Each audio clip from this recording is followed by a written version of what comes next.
You all at my YouTube channel Study Time with SK. Hello, this is Sonali Kumari और इस video में हम बात करने वाले हैं FST1 के प्रश्न नंबर 161 से लेकर के 180 तक के हिंदी में बहुविकल्पीय प्रश्न।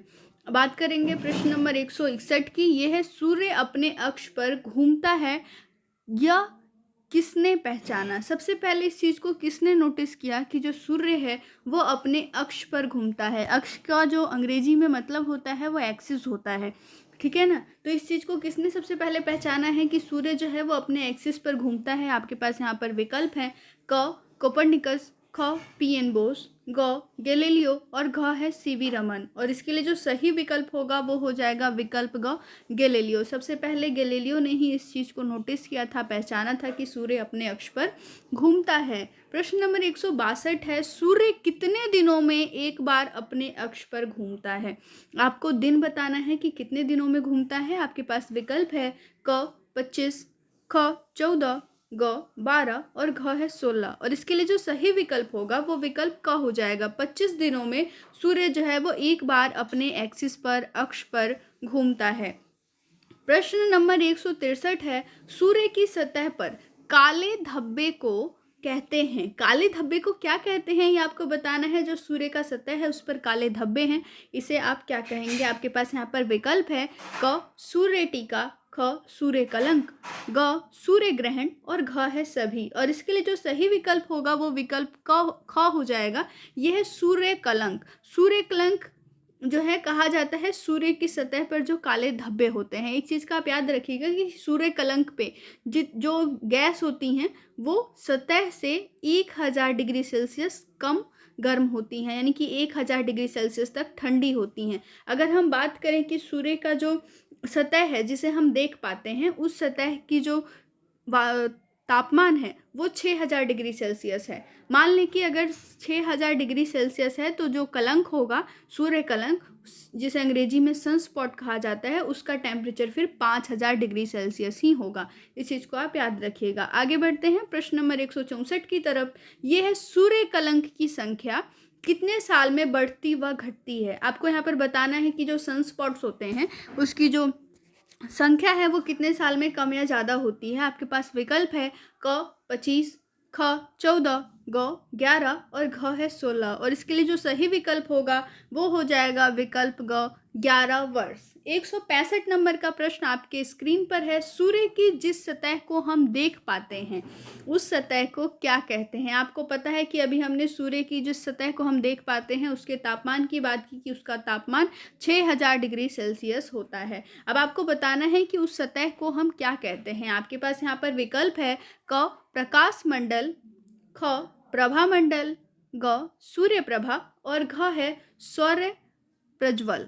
और इसके लिए जो सही विकल्प होगा वो हो जाएगा विकल्प क प्रकाश मंडल। अंग्रेजी में इसे प्रोटोस्फेयर कहा जाता है। प्रकाश मंडल वो सतह है जिसे हम देख सकते हैं। ये सूर्य का वास्तविक सतह नहीं है। आप इसको इस चीज़ से समझ लीजिए। यहाँ पर मैं आपको एक एग्जाम्पल के तौर पे समझा देती हूँ कि आप फ़र्ज़ कीजिए कि ये एक सूर्य है और ये उसकी किरणें निकलती हैं और हम सूर्य को क्या इस सतह से देख पाते हैं। नहीं, हम सूर्य का ये वाला सतह देख पाते हैं क्यों, जो ज़्यादा चमकीला होता है। तो इसी जो ये वाला जो सतह है इसे ही प्रोटोस्फेयर कहा जाता है। चलिए आगे बढ़ते हैं अगले प्रश्न की तरफ। ये है, सूर्य के वायुमंडल से निरंतर इलेक्ट्रॉन और प्रोटॉन की धाराएं निकलती रहती हैं और पूरे सौर मंडल में फैल जाती है। अब इन धाराओं को क्या कहा जाता है। आपके पास विकल्प है क प्रकाश मंडल, ख प्रभा मंडल, ग सौर पवन और घ है सौर प्रज्वल। और इसके लिए जो सही विकल्प होगा वो विकल्प ग हो जाएगा सौर पवन। सौर पवन को अंग्रेजी में सोलर वाइंड कहा जाता है। और सोलर वाइंड वो वाइंड होती है, वो पवन होती है जो सूर्य के वायुमंडल से निरंतर इलेक्ट्रॉन और प्रोटॉन की जो धाराएं निकलती हैं वो पूरे सौरमंडल में फैलती रहती हैं। आगे बढ़ें आगे के प्रश्न की तरफ। ये प्रश्न आपकी स्क्रीन पर है, सूर्य के वायुमंडल का बाहरी सतह को क्या कहा जाता है। अभी मैंने आपको सूर्य का चिन्ह बना करके दिखाया था, ये था हमारा सूर्य।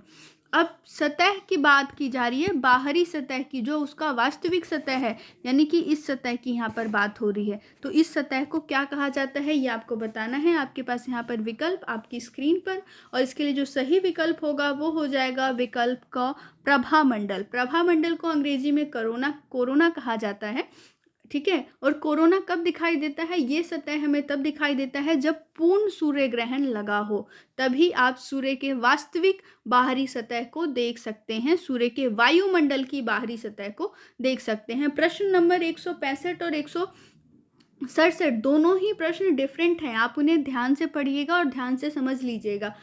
चलिए आगे बढ़ते हैं आगे के प्रश्न की तरफ। ये प्रश्न है, सूर्य के सबसे निकट ग्रह है, सूर्य का सबसे निकट ग्रह कौन सा है? आपके पास यहाँ पर विकल्प है क बुध, ख शुक्र, ग मंगल और घ है चंद्रमा। और इसके लिए जो सही विकल्प होगा वो विकल्प क हो जाएगा बुध। बुध जो है वो सूर्य के सबसे निकट ग्रह है। अगला प्रश्न है, पृथ्वी का निकटतम पड़ोसी ग्रह क्या है? हमारा पृथ्वी, उसका निकटतम पड़ोसी ग्रह कौन सा ग्रह है आपको बताना है। आपके पास यहाँ पर विकल्प हैं क बुध, ख शुक्र, ग मंगल और घ है चंद्रमा। और इस प्रश्न के लिए जो सही विकल्प होगा वो हो जाएगा विकल्प ख शुक्र। शुक्र हम पृथ्वीवासियों का सबसे करीबी निकटतम पड़ोसी ग्रह है। और शुक्र के बाद मंगल जो है वो हमारा दूसरे नंबर पर पड़ोसी ग्रह है, जो हमारे करीब में है। दूसरे नंबर पर मंगल है, लेकिन जो सबसे निकटतम है वो शुक्र है। 170 नंबर का प्रश्न आपकी स्क्रीन पर, पृथ्वी के अलावा किस ग्रह पर एक दिन की अवधि 24 घंटा होती है?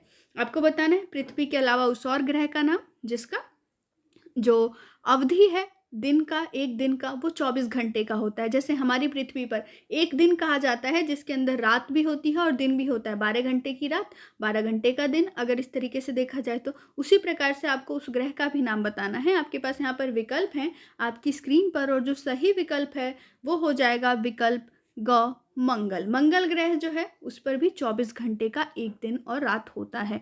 आगे बढ़ें प्रश्न नंबर 171 की तरफ। ये प्रश्न है आपकी स्क्रीन पर, मंगल की मिट्टी प्रमुख रूप से बनी होती है। मंगल की मिट्टी प्रमुखतः किससे बनी होती है ये आपको बताना है। आपके पास यहाँ पर विकल्प है क सिलिकेट्स, ख लोहे की ऑक्साइड, ग है दोनों और घ है नहीं। यहाँ पर जो मैं आपको सही विकल्प बता रही हूँ वो मैं आपको ग कहूँगी कि दोनों ही, क्योंकि जो आपका विकल्प होगा इसमें जो लोहे का ऑक्साइड है वो 16% होता है, इसीलिए जो मंगल ग्रह है उसकी मिट्टी लाल रंग की होती है। मुख्यतः ये सिलिकेट का बना हुआ है, लेकिन इसके अंदर लोहे का ऑक्साइड 16% है। अगर लोहे का ऑक्साइड ऑप्शन में ना दिया हो और सिर्फ यही पूछ लिया जाए कि मंगल की मिट्टी मुख्यतः किससे बनी होती है, तब जो आंसर होगा वो सिलिकेट हो जाएगा। लेकिन यहाँ पर जो हमने विकल्प रखा है उसमें लोहे का ऑक्साइड भी रखा है जो 16% है, तो इसीलिए हम दोनों पर ही सही उत्तर टिक कर रहे हैं। 172 नंबर का प्रश्न आपकी स्क्रीन पर, मंगल के उपग्रह हैं। मंगल का उपग्रह कौन सा है आपको बताना है। मंगल के ये दोनों ही उपग्रह हैं, फोर्ब्स और डिमोस। फोर्ब्स का मतलब भय होता है और डिमोस का मतलब आतंक होता है। ये दोनों ही जो है वो मंगल के उपग्रह हैं और प्राकृतिक उपग्रह हैं, जिसे अंग्रेजी में नेचुरल सैटेलाइट कहा जाता है। बात कर लेते हैं हम थोड़ा सा फोर्ब की। तो जो फोर्ब्स है उसकी जो व्यास है वो 27 किलोमीटर होती है, वहीं डिमोस का व्यास 14 किलोमीटर होता है।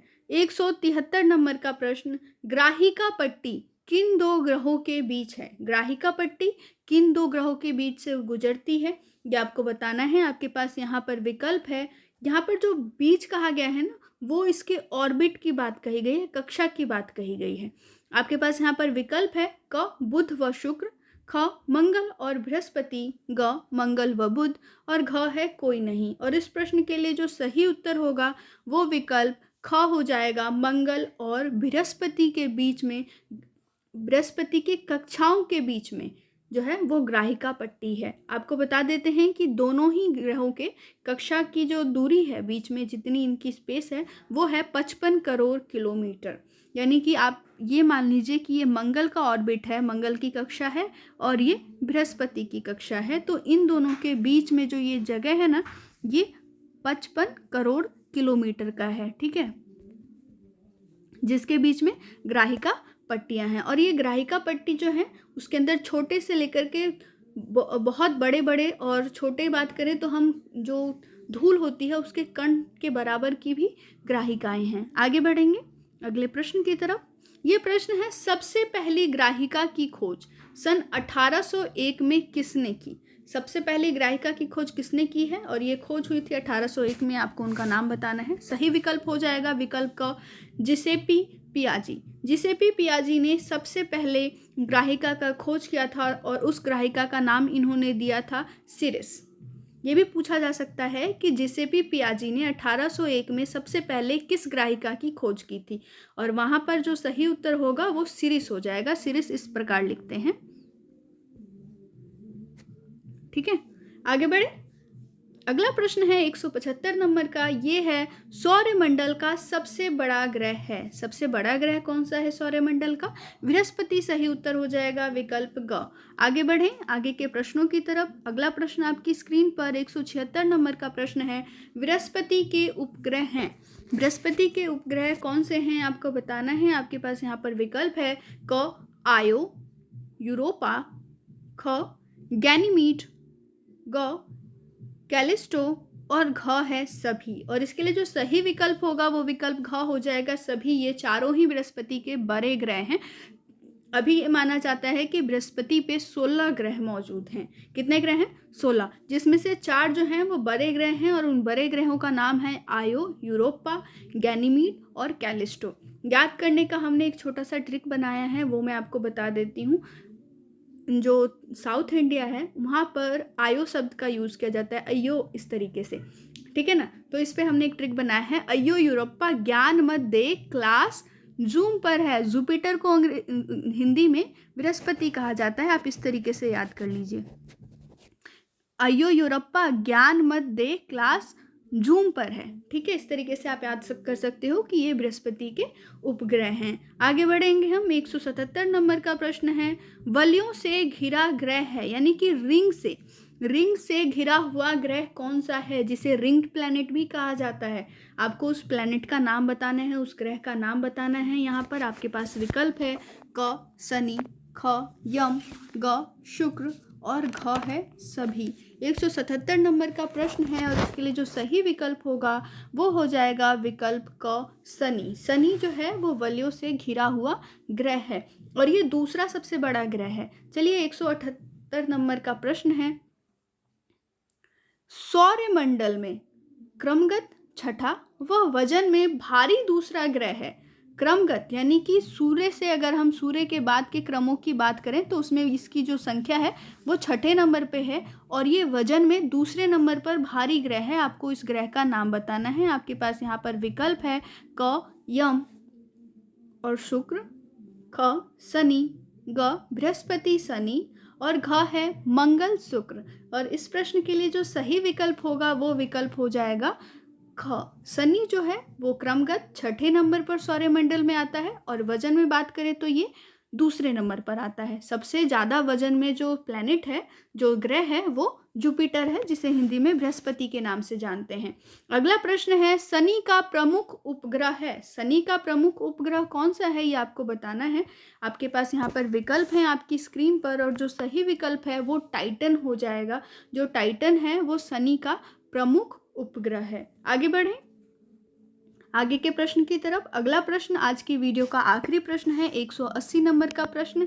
और इससे पहले अगर आपको वीडियो अच्छा लगा हो तो वीडियो को लाइक करें, अपने फ्रेंड्स के साथ शेयर करें, और अगर आप अभी तक हमारे चैनल पर नए हैं तो चैनल को सब्सक्राइब कर लीजिए। साथ ही साथ हिट कीजिए बेल का आइकन, ताकि आपको हमारे वीडियोस के रिगार्डिंग सारे नोटिफिकेशंस ऑन टाइम मिलते रहें। प्रश्न नंबर 180, सौरमंडल का एकमात्र उपग्रह जिसका वायुमंडल पृथ्वी के वायुमंडल जितना ही घना है, आपको उस उपग्रह का नाम बताना है। आपके पास यहाँ पर विकल्प है आपकी स्क्रीन पर, और जो सही विकल्प होगा वो हो जाएगा विकल्प ख टाइटन। जो कि शनि का प्रमुख उपग्रह भी है। और टाइटन पे इस प्रकार का वायुमंडल है, इतना घना है जितना कि हमारी पृथ्वी का वायुमंडल घना है। तो ये तो था आज का वीडियो, जहाँ पर आपने प्रश्न नंबर 161 से प्रश्न नंबर 180 देखा। अगले इसी तरीके के हम नए नए वीडियोस लाते रहेंगे, जिसमें आप बहुत ही इंटरेस्टिंग और इम्पॉर्टेंट क्वेश्चंस को देखेंगे। तब तक के लिए स्टे ट्यून। जय हिंद, जय भारत।